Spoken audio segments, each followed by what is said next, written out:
I think I've seen teams fail because leaders sort of manage through fear. If, a team hasn't necessarily met their target or their goals, you want to understand from a leader why that was missed. This is a good question because sometimes you see those lofty goals. We're opening 50 stores this year or 50 locations this year. And you're just like, how? When you've only done 10 in the past. It's a small thing that shows that you care as a leader. Like I said, when people feel like someone cares, they are motivated to go above and beyond, right? And we're back, episode 3. And this time I am really excited to have my guest Helene Chung here joining me. I met Helen, we were just talking about 8 years ago at a brand we used to work with. And I think from the first conversation in the kitchen to now, we've been through a lot. And what I appreciate you is your always solution-driven. Whenever there's any problems, concerns, challenges, you are the person that I think to go to figure out where to go. And I'm so happy to have you here to join us on Hot Perspectives, the show. Welcome, Helen. Thank you, Mal, for having me on my very first podcast. Yeah. So I'm super excited. And like I said, 8 years, that definitely flew by. And oh my goodness, I couldn't be more proud of the accomplishments and the journey we've been together. So thank you so much for having me on today. You're welcome. And for the people who don't know anything about you, tell them a little bit about what you do in the franchising space. Awesome. So I've been in the QSR, industry for almost 10 years now. And really my role is primarily around project management, brand development. So I've grown, very large multinational brands from, where they were stagnant in growth due to not having processes in place to sort of revitalizing these processes and developing. And, I'm proud to say that I think I have probably opened over 200 restaurants, in the last probably decade. And, truly, very proud of this accomplishment. Absolutely. Yeah. I always find it so incredibly amazing to see how you bring a drawing to me and say, operationally, like this makes sense. The flow is good. We're aligned. We're good to go. And to see that thing come from a drawing on a piece of paper to a physical build that's running and operating and has life in it. It's exceptional and incredible. And having done that repeatedly 200 times over your career is an accomplishment. And you should really be proud of yourself too. Thank you. And sometimes I have to take a step back that not everyone read blueprints like I do. I see it as a 3D and most people see it as just blocks, right? Yes. So bringing people along the journey has been wonderful, educating them as well. Amazing, amazing. And that is what I'm excited to dive into today is franchise development, right? Brands want to grow. They want to get into new markets. They want to scale quickly, but sustainably. And having your insights, having done it 200 times, I'm really incredibly looking forward to learning from you and maybe hearing some stories of success and failures and how we can get to 200, right? How we can get to 200. Yeah, absolutely. I'm here to be an open book today. If I can help even one franchisee or brand grow, I'm more than happy to provide all tools and processes, right? Nice. Give us the insights, the hot takes. The hot take, hot perspectives. Yes. We've got this. And I think you really hit the nail on the head on sustainable growth, right? Yes, so I'll dive a bit more in that, I guess. Sounds good. So I know this is your first time on the show. So how we do it here is we put the questions into the baggie and we tackle them one at a time. And we ask for your honest, open, transparent views. They're your views alone. You don't represent any brands, but you're just giving us your personal take on things. Absolutely. Let's get to it. Let's dive in. Ooh, I get to pick. Yes. All right. What does... No, hand it this way. Hand it this way. Hand it this way. Okay. How does effective cross-functional collaboration look like during expansion? Okay, that's a deep question for our first I one, know. but I love it. And you're going to hear a lot of analogies throughout the podcast because I'm a visual learner, and I feel that I use a lot to help my team or the team visualize, right? So from again, expanding a brand takes a lot of people, cross-functionally, right? So I always look at is as a relay race, right? Where everyone doesn't necessarily have to start at the same time, right? Everybody has their own lane, right? But the handoff is very important, right?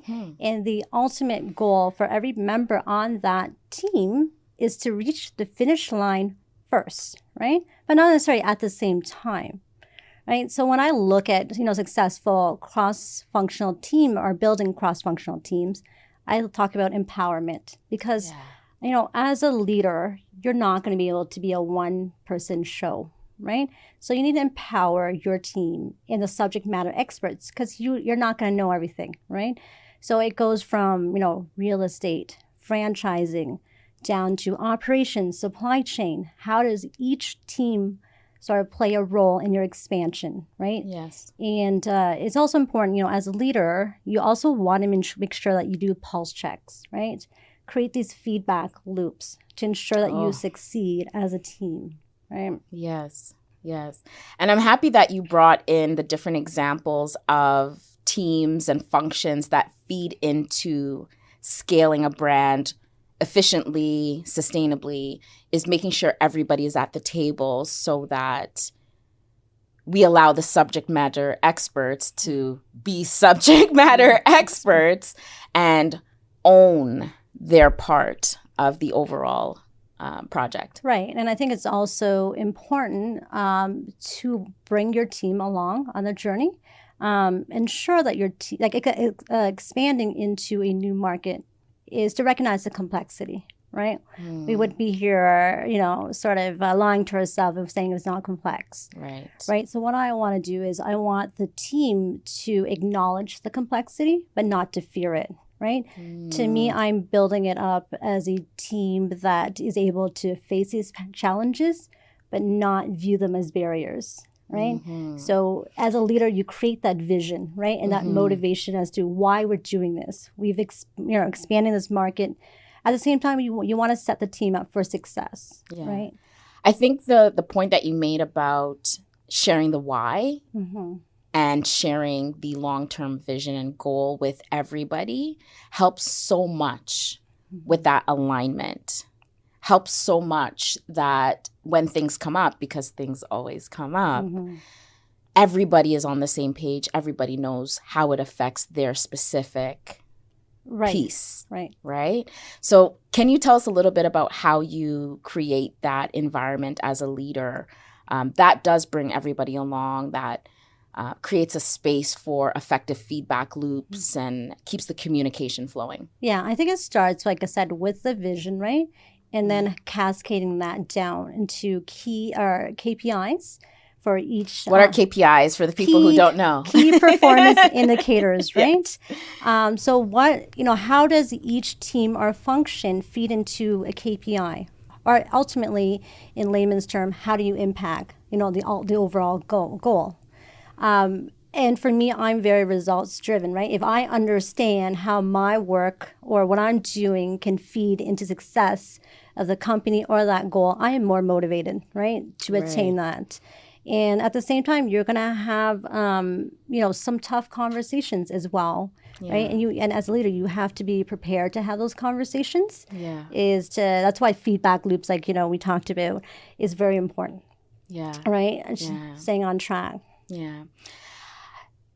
When I think about cross-collaboration and systems or tools that work well, I used to work for a brand that would bring cross-functional teams together once a week or bi-weekly to review the projects that were impacting the brand, right?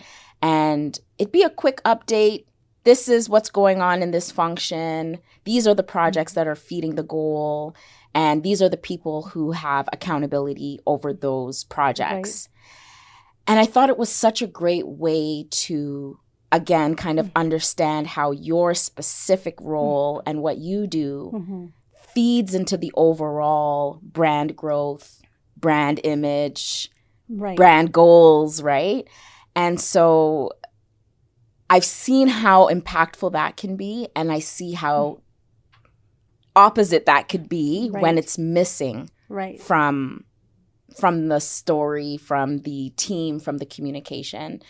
Are there any tips or tools that you could leave leaders with, maybe specific programs or cadences or examples that you can leave with leaders who want to build that into their project management? Right. So I think, for me is a lot of, I think I've seen teams fail because leaders sort of manage through fear, right? Ooh.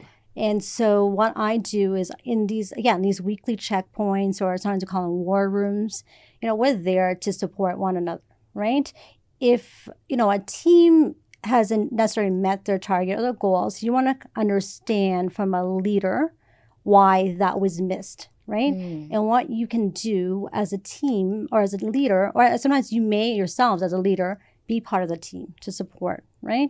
So I find that collaboration is key, right? We're not just dictating tasks. Where I'm a hands-on leader and how I can support, right? And have them be more comfortable enough to come to me and say, you know what, this goal is going to be missed.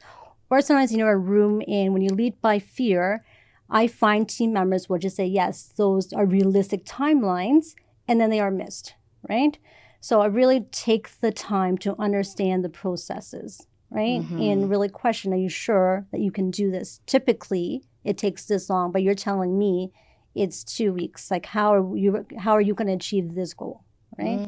So again, I always say collaboration, right? Yeah. Really propels you forward, but acting in silos actually slows you down.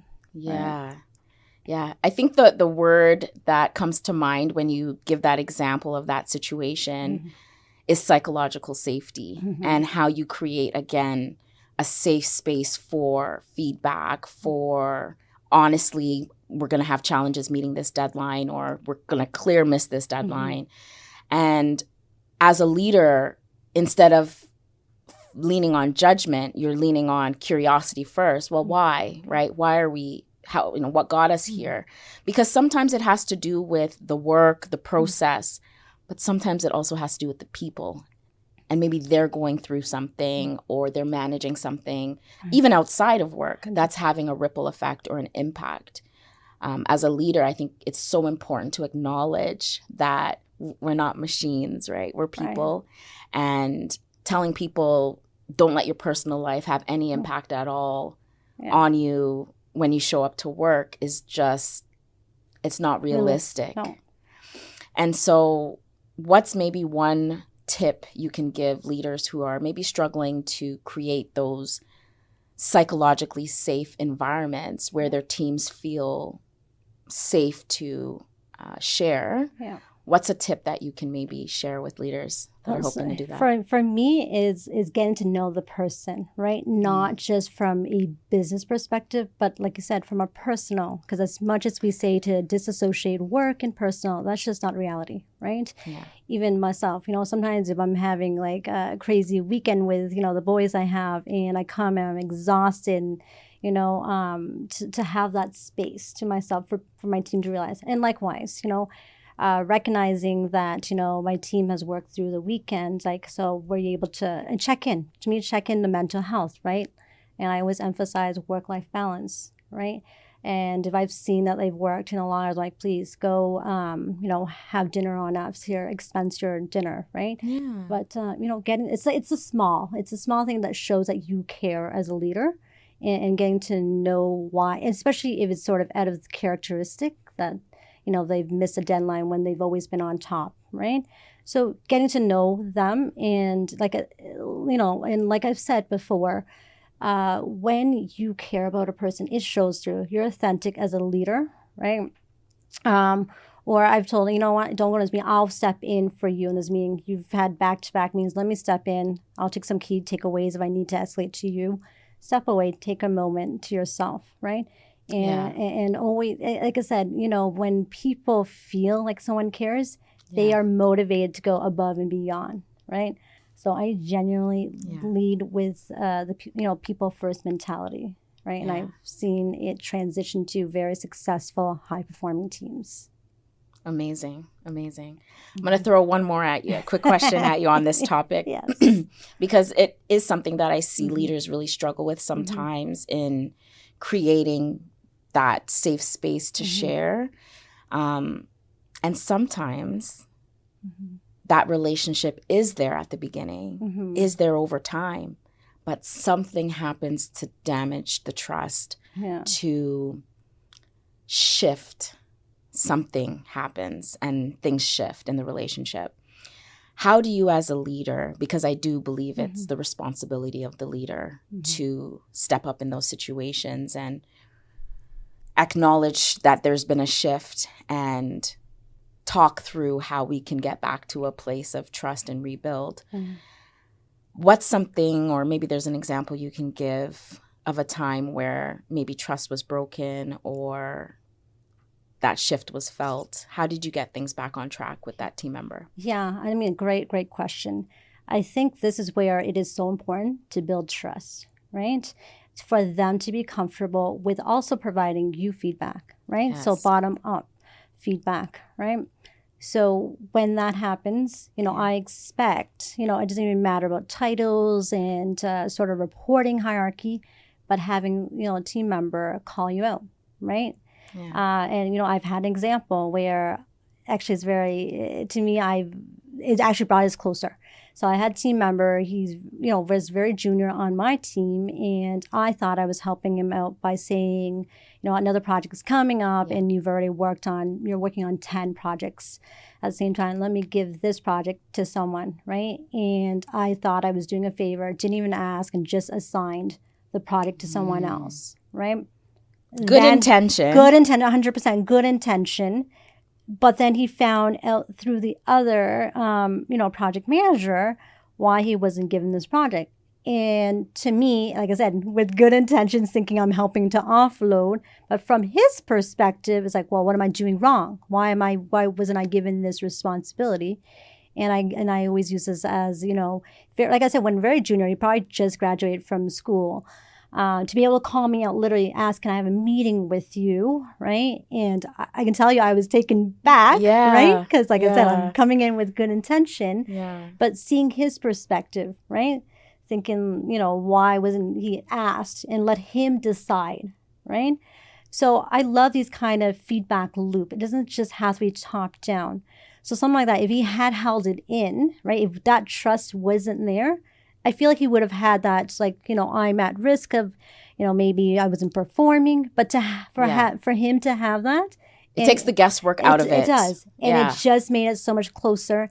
And to me, it's having that transparent conversation or having that space to feel safe. Yeah. Right? Yeah. And, it was a proud moment. Like, it was like a proud mama moment. Almost like, yes, you have made it, Yeah. And I could have taken back, be very offensive by that, right? But I'm like, wow, I never thought of it as your perspective, right?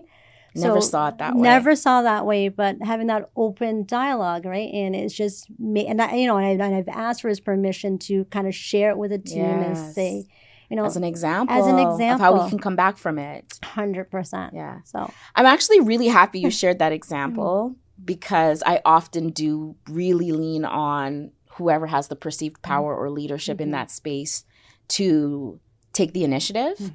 But I like that the example you shared actually showed how through building that trusting relationship, you empowered that person to say, hey, something doesn't feel right, something shifted, I'm offended by this, or I'm not okay with this, and feel safe enough to say, hey, let's have a meeting, let's discuss it. That says a lot about you as a leader and the importance of that heavy lifting to build that trust in the onset of the relationship. Yeah. So I'm really happy you shared that example. That's a good example. Yeah. All right. I think we're ready for number 2. I'm heavy here. We're talking about hot perspectives. I'm going to allow you to read this one. Sorry, I don't have my glasses reading them all. Don't have my glasses on. So What helps you balance speed and strategy when managing expansion projects? Oh, okay. Yeah, this is a good question because sometimes you see those lofty goals. We're opening 50 stores this year or 50 locations this year. And you're just like, how? When you've only done 10 in the past. How are we 400% Xing this? Okay. With the same resources. That part. And money. So talk to us about balancing that speed and strategy. Yes, I know. That's another great question, Mal. I would say speed in a competitive environment like QSR is survival, right? But speed without strategy is chaos, right? So think about it this way. You know, you already have a playbook, right? In the market. And I've seen a lot of brands fail, right? When they try to do a cookie cutter approach, right? Thinking that every market is the same. So in order to be speed, to ensure we're fast, what I do is, as a project manager, as a team leader, is spend a lot of time in planning, right? Do all the heavy lifting up front so that you can accelerate your execution, right? You have a plan, right? And what I always say to my team is be fast, but never rushed, right? Ooh, I like that. Yeah. Be fast, but never rushed. Yeah. I like that. So you do those heavy lifting up front. It allows you to move fast, right? And when you build, you know, your strategy around that, you really have the roadmap. So when, you know, obstacles do come up, you're able to clear them, right? And don't assume that, you know, one market is like the other, right? Don't assume, you know, when I'm expanding in Toronto that, you know, New York is going to be the same because of like, or even within Toronto to even like Mississauga, there are different. There's these sub-communities, right?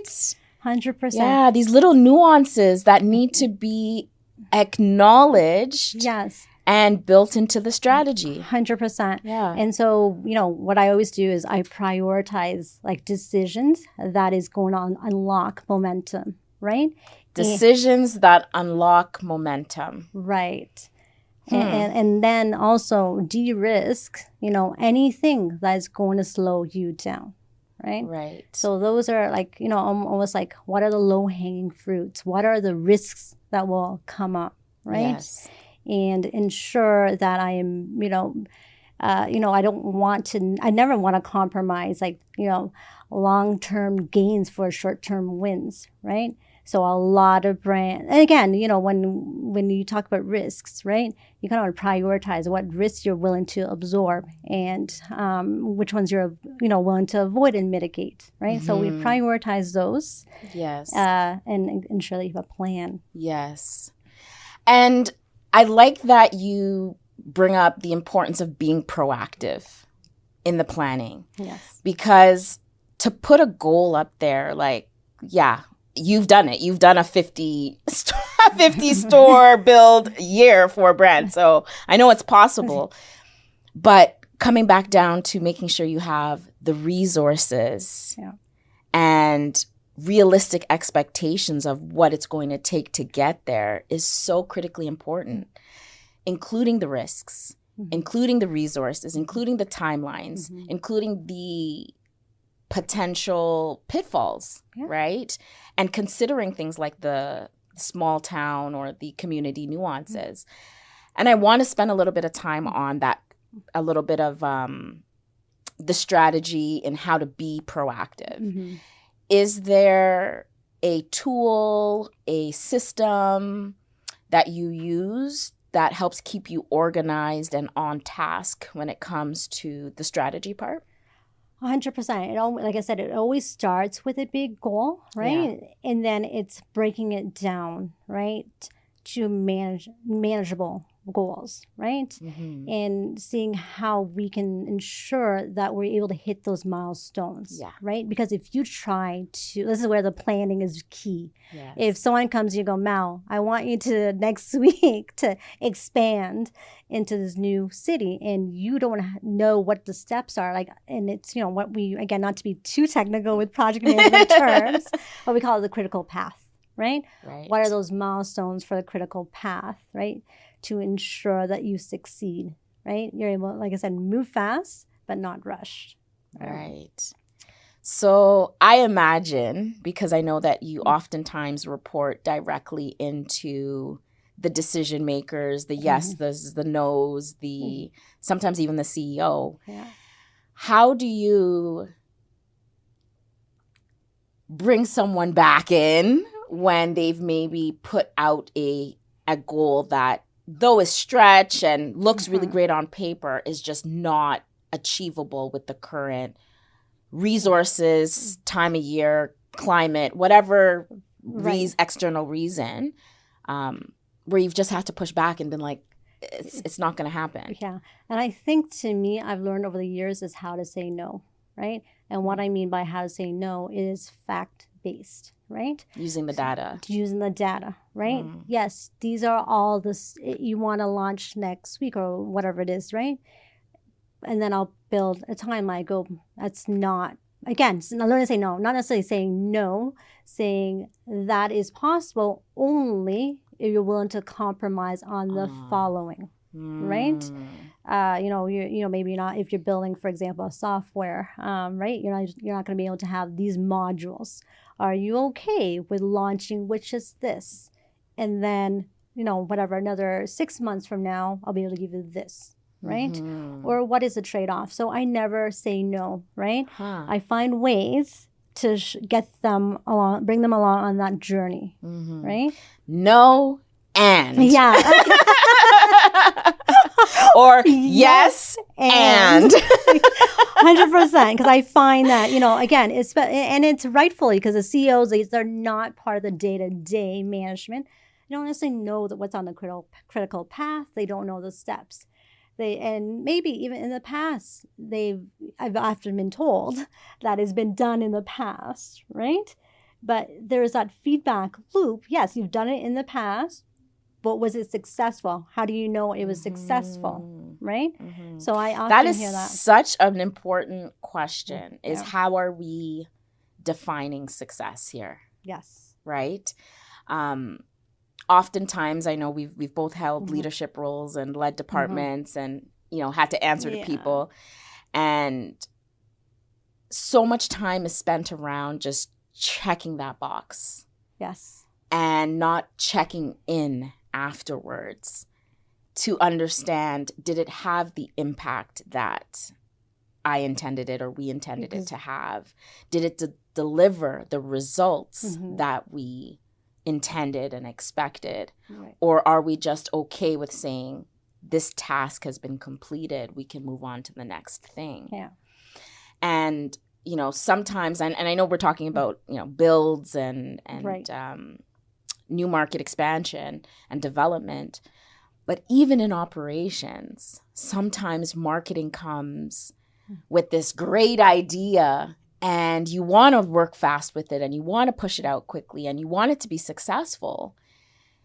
And something happens and it is successful and you get the results that you want, but now you've ran out of product and now you have disappointed customers and disappointed franchise partners because you didn't project in the right way. And then you start to come back, you should come back to the table and say, we got more than we expected. How do we make sure next time when we're making this decision around quantity of product or how we roll something out, how do we avoid the pitfalls of running out of product or not having the product at the DC in time for the rollout, or not having the training materials in store in time for the rollout?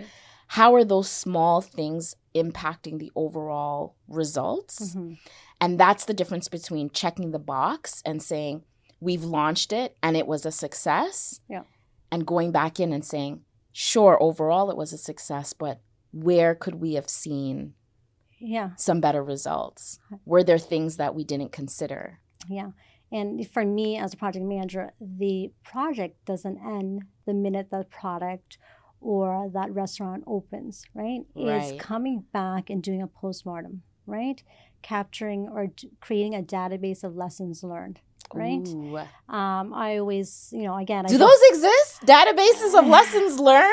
Because it's very rare. Because like I said, people are already celebrating the success of that product launch or that restaurant opening. Yes. But you've got to keep in mind that you're going to continue launching products. You're going to continue opening restaurants, right?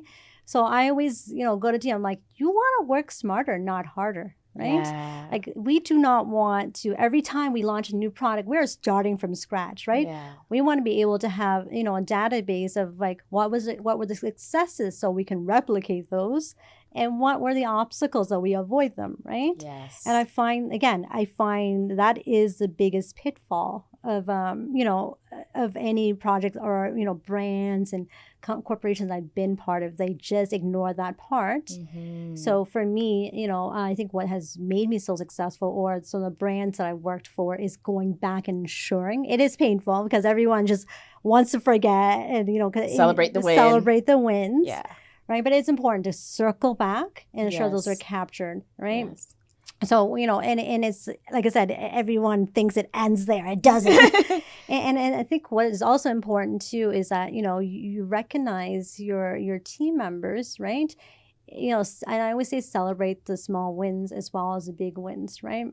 And sure, touch base with your team, right? Like that's what the postmortem is.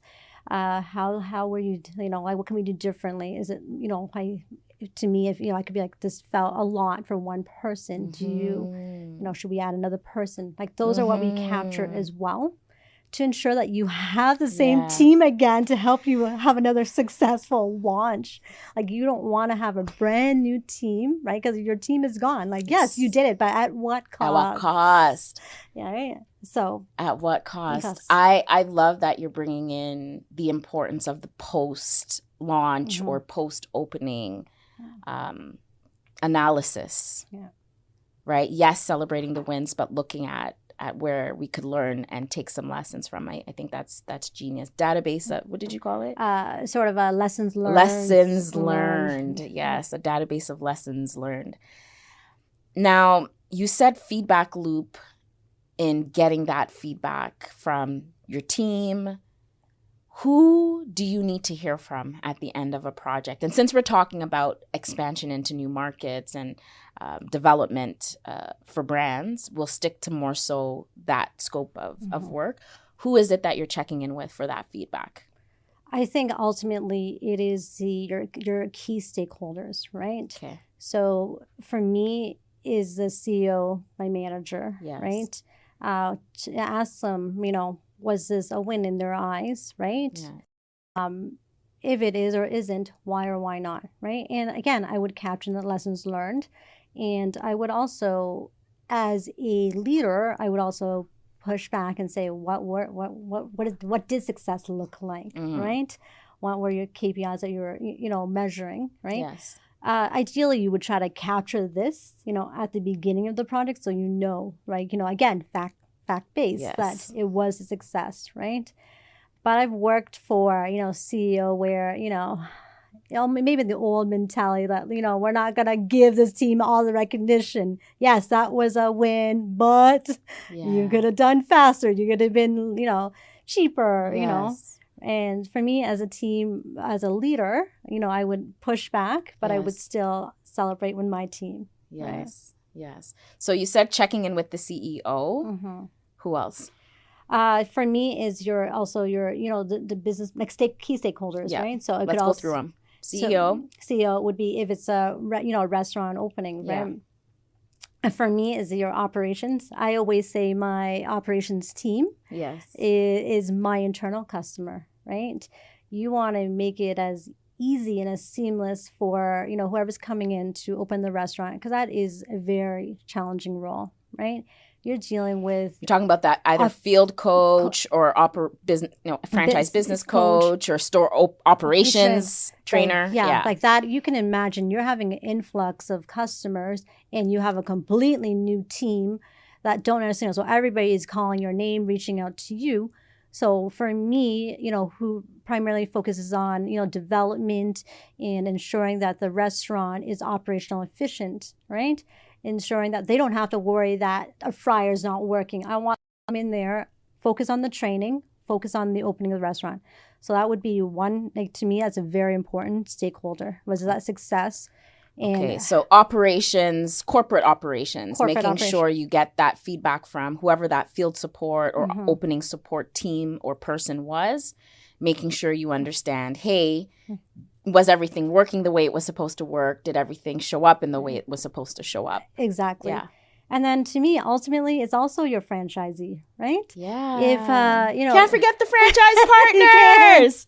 And if you don't have, the franchisee, again, you're also selling a brand as a franchisor, right? Yes. You want to, it is easier to grow within the existing franchisee to make them a multi-unit, right? Yes. You make it easier for your team as well. Like they already understand the very operationally should be efficient, right? So you want to ensure that they also want to grow have a with great you. experience. Yeah. Yeah. So it's not just internal, it's a franchisee. It's, your team, from a mental state, how are they feeling are they motivated for the next project to come, right? Yes. It's your operations, right? Yes. It's like checking points with all your cross-functional team members. Yes. Yes. That's how I look at, success. Nice. Yeah. So leadership, aka CEO, internal teams, whether that's operations or training, whoever the boots on the ground was to get that project over the line.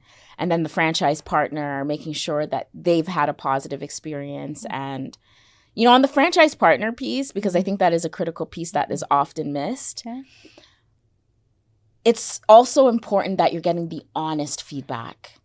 Because as a franchise partner, you want to maintain a positive relationship. You want to be seen as a strategic growth partner. Yes. And so you don't want to say anything that might paint you in a different light or ruffle feathers or offend people, which goes back to the point you made earlier about being an effective leader that creates that safe space for honest and open and transparent conversation. So thank you for bringing that up. And I think that's really important. And I think when franchisors are seeking that feedback, maybe you lean on the franchise business coach or the field coach that has a relationship with that franchise partner who might be able to extract that more honest feedback and funnel it through that way. Yeah. Because I can't imagine a franchise partner saying to maybe a CEO or a project leader, you dropped the ball here and it cost me X, Y, Z. Yeah. It might be just easier to give that feedback to someone that they already have that relationship with. Yeah. And so, I would just say, for me as a leader, like I always feel that in order to be an effective leader, I've got to be able to be in their shoes, right? So although, I've had, some key leadership roles, I do spend a lot of time in the field, right?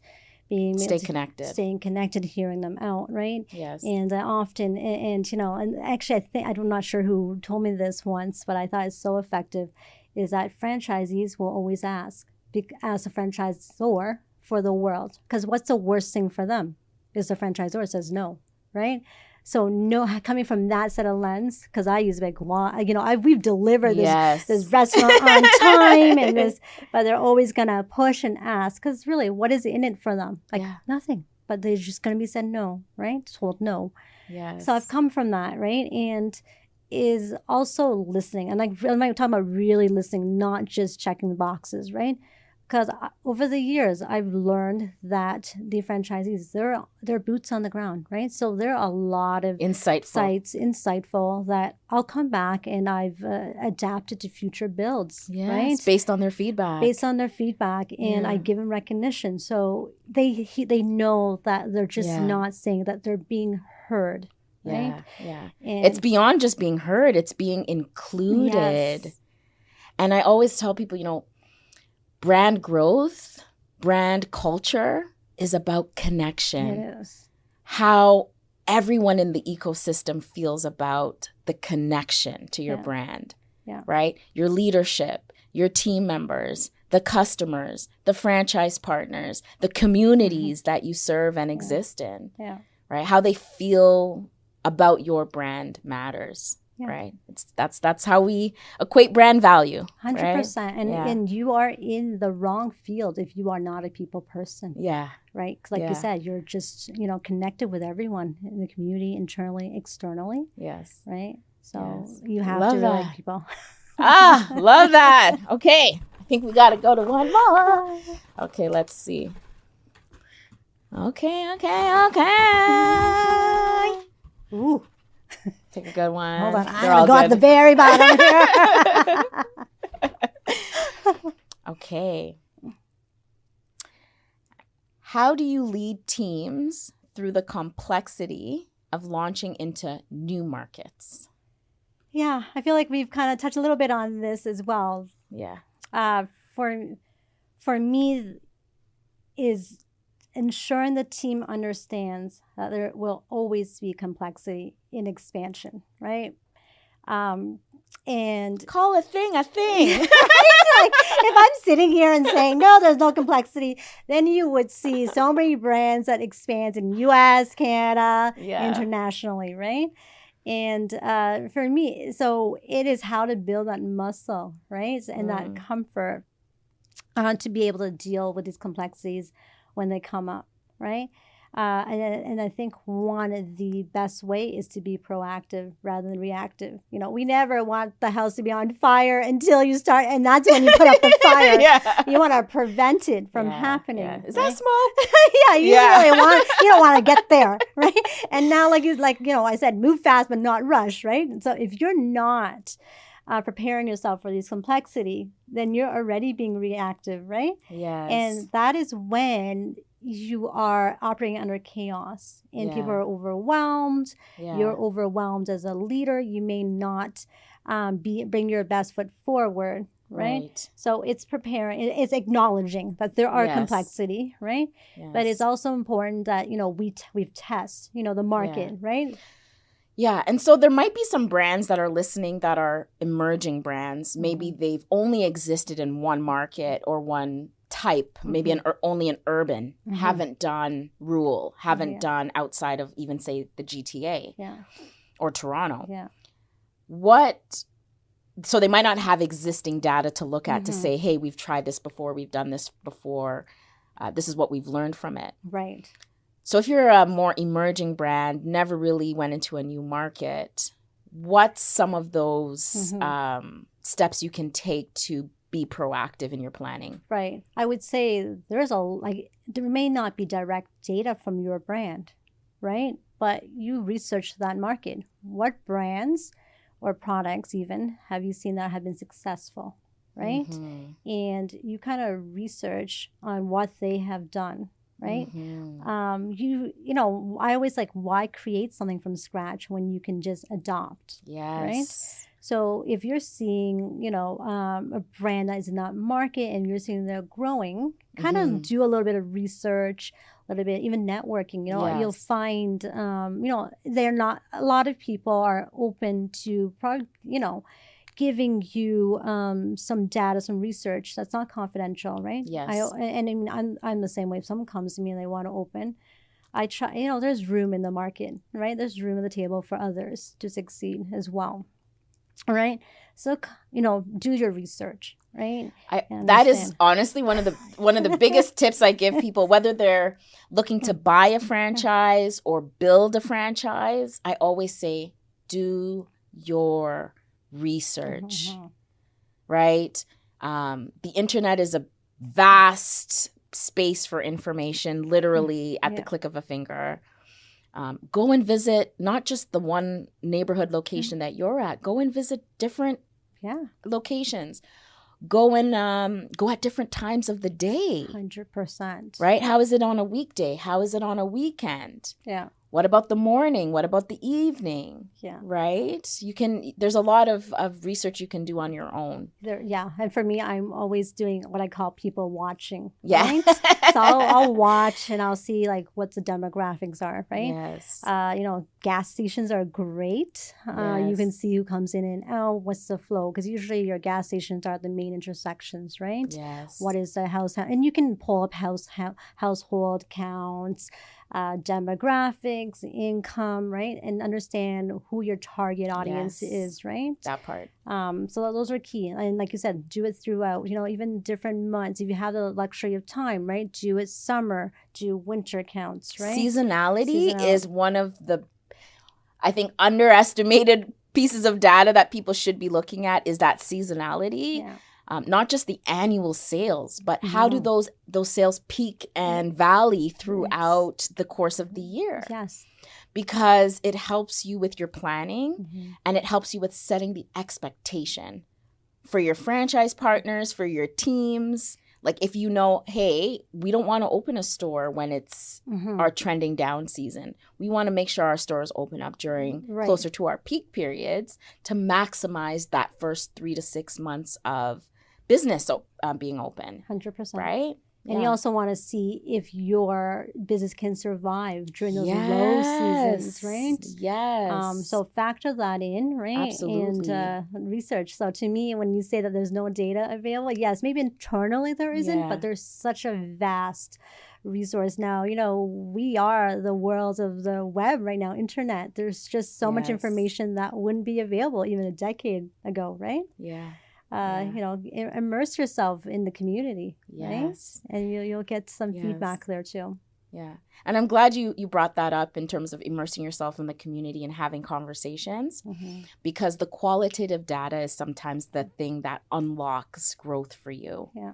And you, even in the example you used earlier with the team member, that feedback might have never come through a survey that you sent out 3 to 6 months later on a pulse check. Right. That might not have come out on a one-to-one that you've rescheduled 3 times and now you haven't talked to them in a month. Yeah.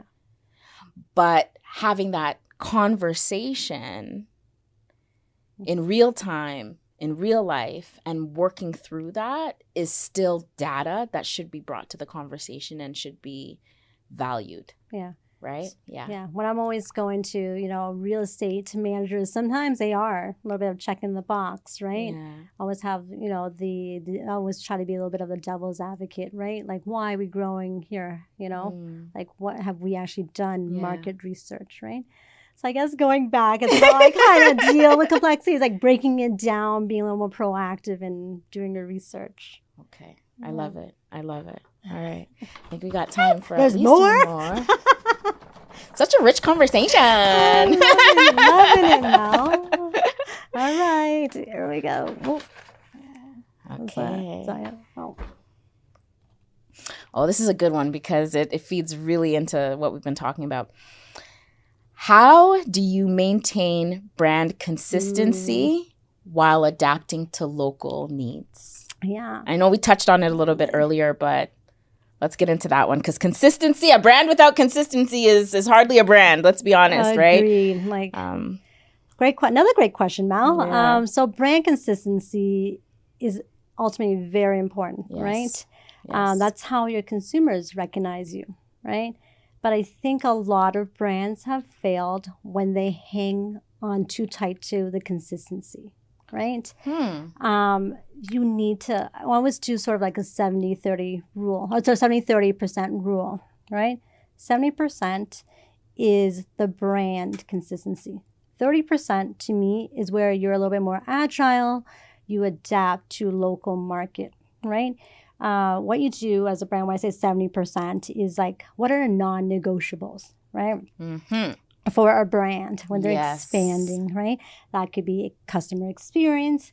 That could be, your menu, right? Yes. That could be your brand voice itself, graphics, the aesthetic, right? Yes. So you identify the non-negotiables. Yeah. That is what is going to give you brand consistency, right?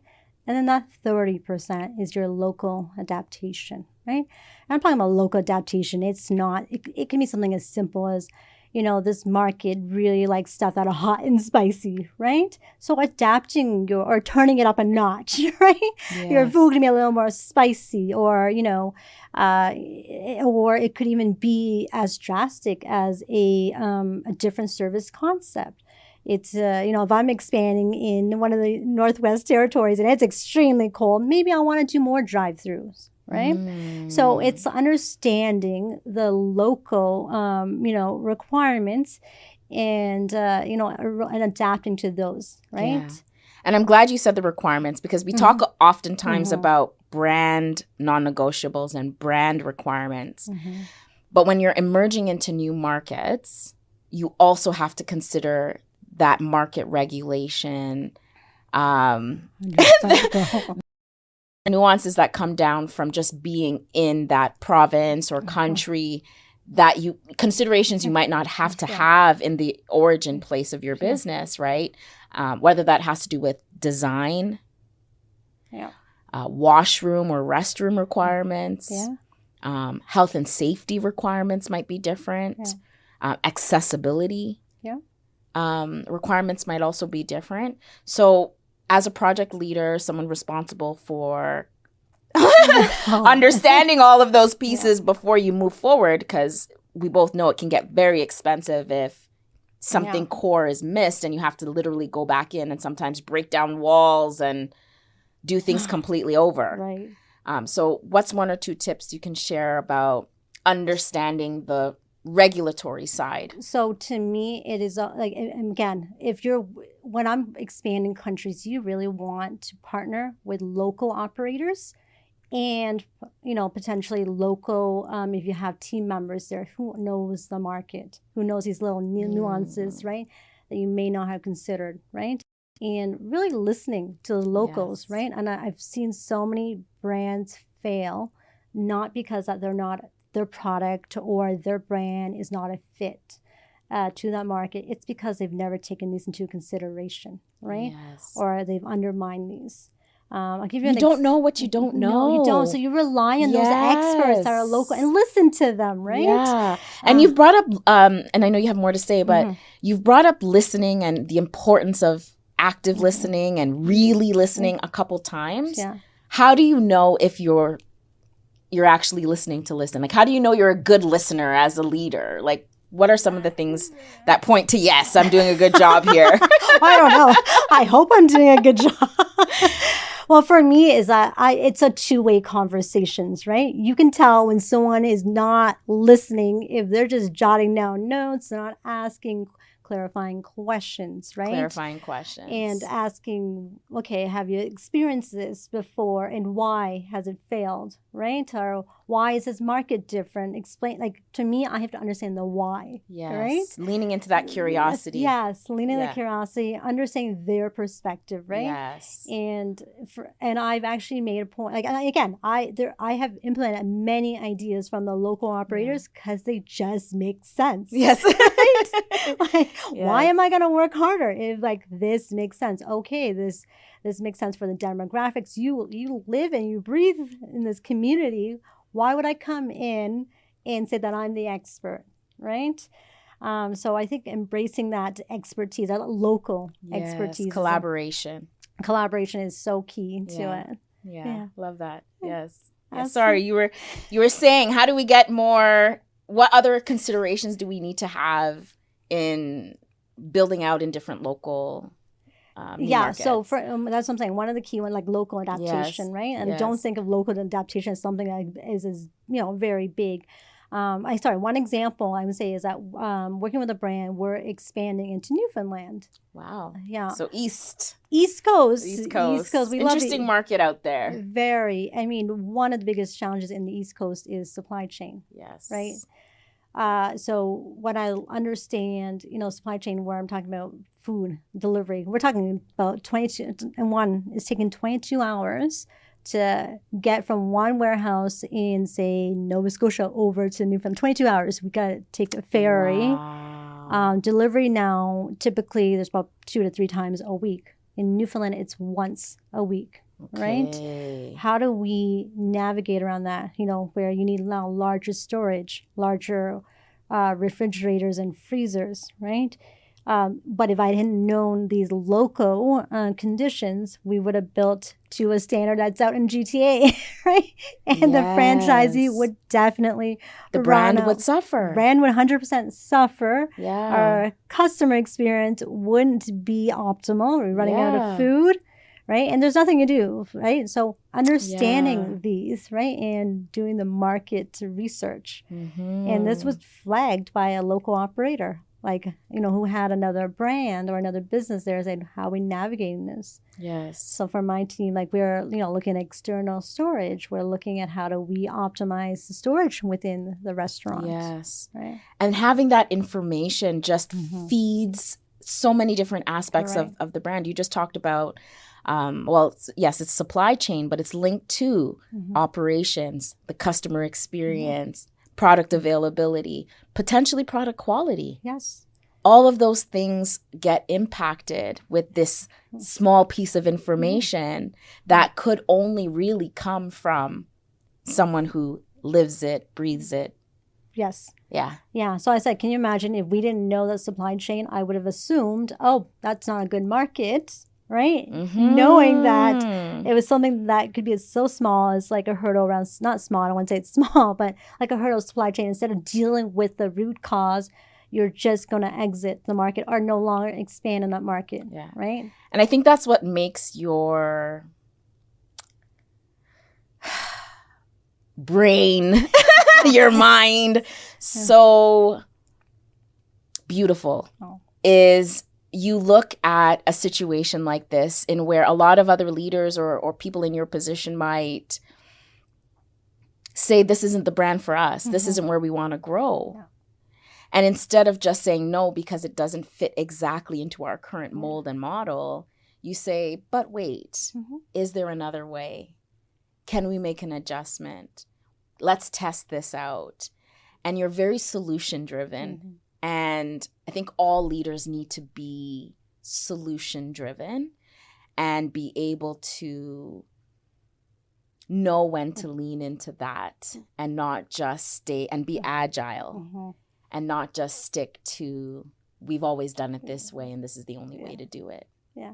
I think you're probably the only one that's going to compliment me on that. Solution-oriented. I think I drove my parents crazy with why? Why can't it be done? Why? Right? And I feel I tap into that a lot, right? Is I don't take no, right? It is no, but why? And, right? No, but. Yeah. Or how can we overcome that no, right? Yeah, and I think you inspire a lot of people to think differently about it when you lead that way. It helps people get innovative. It helps people stay agile. It helps people get creative. Get creative and find solutions together. Yeah. I think not related to this, but like, don't take no. Like, honestly, like, how many brands have heard or how many people have heard no, right? And I know it sounds a little cliche, but, I follow a lot of like leaders that have been successful, right? The first time they've heard no, they don't just stop and, drop everything and come with something. They find ways around how to overcome that no. Right? Yes. How to turn the no into the yes. Yeah. Sure. I love that. I don't know if we have time for, so we will wrap up our conversation, but that was perfect. Thank you for having me. Let me know if you want other. I've had so much fun. Anytime. Yes. And thank you for sharing all your knowledge and experience on expanding into new markets and brand development and the importance of planning, listening, and connecting with your team and stakeholders. That's the takeaway. And for me, like now, what you're doing is opening, the conversation, right? And being inclusive. I love the fact that we're two females in a very male-dominated industry, right? And we're able to be leaders in each of our own segments and having this conversation. So kudos to you as well. Thank you. So thank you all for joining us on episode 3. As always, if there's a question or a topic that you'd like to see on the show, drop it in the comments. See you next time.